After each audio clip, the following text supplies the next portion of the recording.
राधे राधे दोस्तों, स्वागत है आपका हमारे चैनल पर।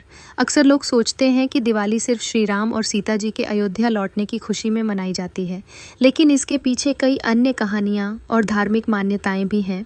आज हम उन्हीं के बारे में विस्तार से जानेंगे। श्री राम की अयोध्या वापसी सबसे प्रसिद्ध और लोकप्रिय कथा है रामायण से जुड़ी कहानी। जब श्री राम, माता सीता और लक्ष्मण ने 14 साल का वनवास पूरा किया, तब वे अयोध्या लौटे। अयोध्या वासियों ने अपने घरों और रास्तों को दीपों से सजाया और रोशनी की ताकि उनका स्वागत हो।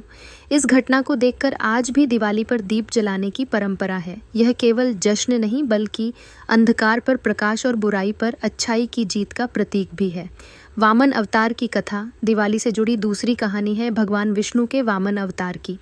वामन अवतार में भगवान विष्णु ने बलि राक्षस की अधीनता खत्म की, जो धर्म और सत्य के खिलाफ था। उन्होंने अपने 3 पगों में बलि का साम्राज्य नापकर धर्म की स्थापना की। इस कथा से हमें यह सीख मिलती है कि सत्य और धर्म की हमेशा जीत होती है, और यही दिवाली का एक महत्वपूर्ण संदेश है। नरकासुर वध की कथा दिवाली का तीसरा कारण है नरकासुर का वध।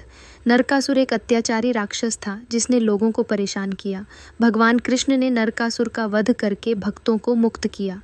इसके बाद नरकासुर से मुक्त हुए लोग खुश होकर दीप जलाने लगे। इसलिए कुछ जगहों पर दिवाली अंधकार और बुराई पर प्रकाश की विजय के रूप में मनाई जाती है। समुद्र मंथन और माँ लक्ष्मी का आगमन दिवाली का एक और महत्वपूर्ण कारण है माँ लक्ष्मी का प्रकट होना। पुराणों के अनुसार जब देवताओं और असुरों ने समुद्र मंथन किया, तब कई दिव्य वस्तुएं प्रकट हुईं। इसी मंथन से धन, संपत्ति और समृद्धि की देवी माँ लक्ष्मी पृथ्वी पर आईं। इसलिए दिवाली पर धन लक्ष्मी पूजन किया जाता है। घर की सफाई, सजावट और दीप जलाना इस बात का प्रतीक है कि हम माँ लक्ष्मी का स्वागत कर रहे हैं और अपने जीवन में संपत्ति, सुख और समृद्धि चाहते हैं। आइए अब जानते हैं दिवाली की परंपराएं और महत्व।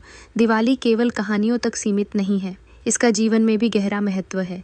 ईंटें, साफ सफाई और सजावट, बुराई और नकारात्मकता को दूर करना। 2. दीपक जलाना, अज्ञान और अंधकार को मिटाकर ज्ञान और उजाला फैलाना। 3. मिठाई और उपहार देना, परिवार और दोस्तों में प्रेम और खुशियाँ बांटना। 4. धन लक्ष्मी पूजन, घर में समृद्धि और खुशहाली बनाए रखना। इस तरह दिवाली हमें याद दिलाती है कि हर कठिनाई के बाद उजाला आता है और सत्य, अच्छाई और धर्म की हमेशा जीत होती है। तो दोस्तों, अब आप समझ गए होंगे कि दिवाली केवल राम की वापसी का जश्न नहीं है, बल्कि यह वामन अवतार और बलि की जीत, नरकासुर वध, समुद्र मंथन से माँ लक्ष्मी का आगमन और अच्छाई, ज्ञान और समृद्धि का प्रतीक है। अगर आपको यह वीडियो पसंद आया हो तो लाइक और सब्सक्राइब करना न भूलें।